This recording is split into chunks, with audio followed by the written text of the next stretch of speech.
Hey, it's me again, Alicia from Heart's Heart.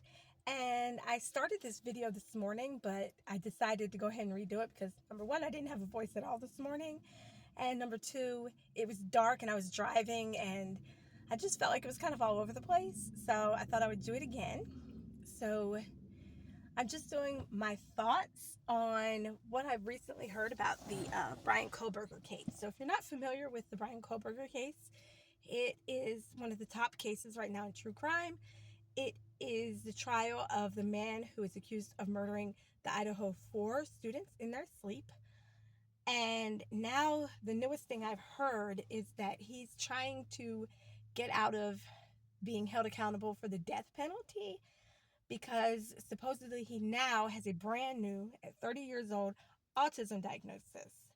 So I kind of wanted to just share my feelings about, these people who commit crimes and then suddenly they have autism. Um, it's aggravating. As an autism advocate and a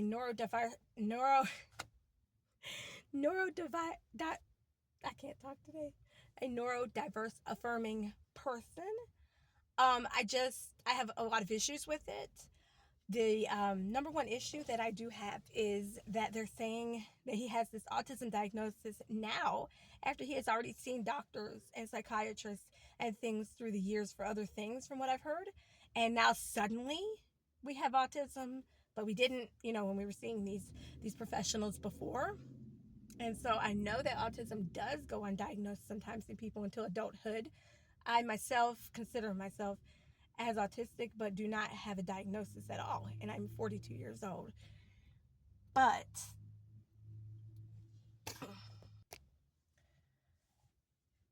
if you see a lot of mental health professionals and doctors, it seems like one of them would have picked up that you were autistic before now at the age of 30.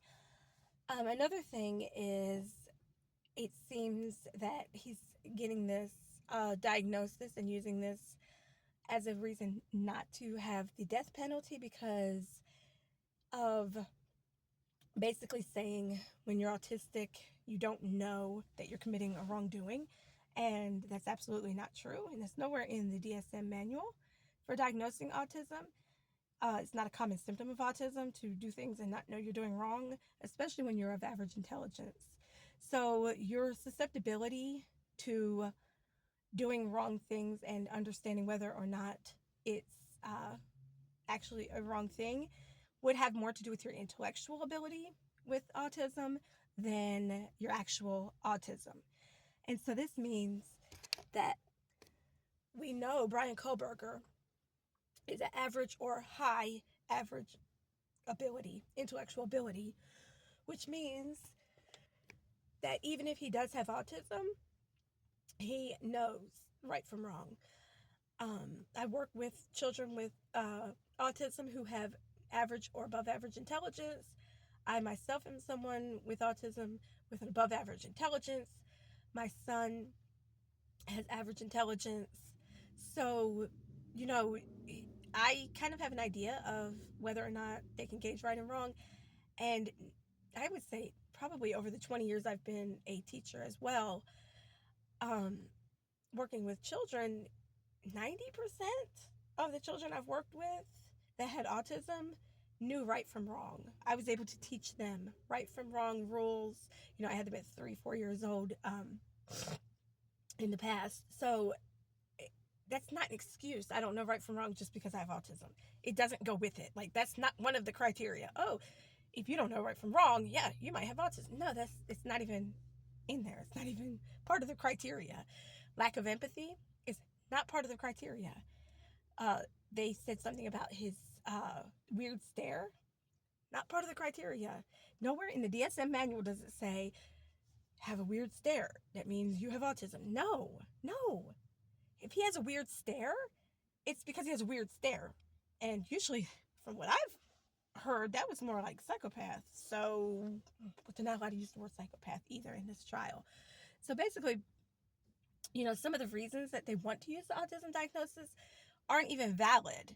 So, I'm just here to say, stop using an autism diagnosis, especially when it's a fake one, just to try to get away with something, to try to get out of, the death penalty, to try to get out of committing a crime. If you committed a crime, whether you're autistic or not, doesn't matter, because autism does not stop you from interacting with the world. It makes your interactions different, your brain works differently, but like I said, I'm a neurodiverse affirming person. I believe that we shouldn't try to change people with autism because there's nothing wrong with them. That kind of thinking is the thinking of there's something wrong that we need to fix. Something wrong with people with autism. They have no empathy. It's not true. They do have empathy. They have empathy just like everybody else. Now, are there psychopaths who have autism? Probably. Are there psychopaths who don't? Yeah. Are there, people who lack empathy who have autism? I'm sure. Are there people who lack empathy who don't? Yeah. It has, one doesn't have anything to do with the other. You know what I'm saying? So it just gets on my nerves that we want to use this for an excuse to get out of something. No. If he does have autism, okay, he has autism, but it has nothing to do with the crime he committed. Nothing. In that case, what is it? 1 in 90 people now have autism? Oh, so 1 in 90 people are going to go around killing people? No. So that's my take on it. As you can see, I get kind of riled up about it because I don't like it. I don't like when people use it for an excuse. And all it ever does is it puts the media attention on bad guys who say they have autism. So then what do? All this autism awareness, all this autism acceptance that we've been preaching just goes straight out the window because we have idiots like this who are using it to say that, oh, people with autism have this weird blank stare. People with autism have no empathy. People with autism would just go around killing people in their sleep. Like, no, no. And he should get the death penalty. If he did it, he should get the death penalty. Whether he's autistic or not, he should have the death penalty. If that's the way it goes. So that's my take on things. Let me know if you like this video so I can start doing more while I'm sitting in my car charging. I can do videos, tell my opinion on things. But I've decided I might want to just start sharing my opinion more. Just because it seems like the world likes to hear about other people's opinions, especially people who are a little more in the know than maybe they are. So I'm not saying I'm an autism expert, but I'm pretty well versed in the area of autism, especially when it comes to autism without intellectual delay. So I can't speak on autism with intellectual delay as well as I can speak on autism without intellectual delay. And the thing is, most people that talk about autism and most people who are experts in autism are experts in autism with the intellectual disability included. So I'm kind of opening a new niche, one that really needs to be explored. And it seems like I'm kind of, leading the way because I don't see any information about this. Like, I'm in autism teacher groups and I'm like the only autism teacher who is teaching on a general curriculum. And it's like, well, where are the other general curriculum? It's not that common yet.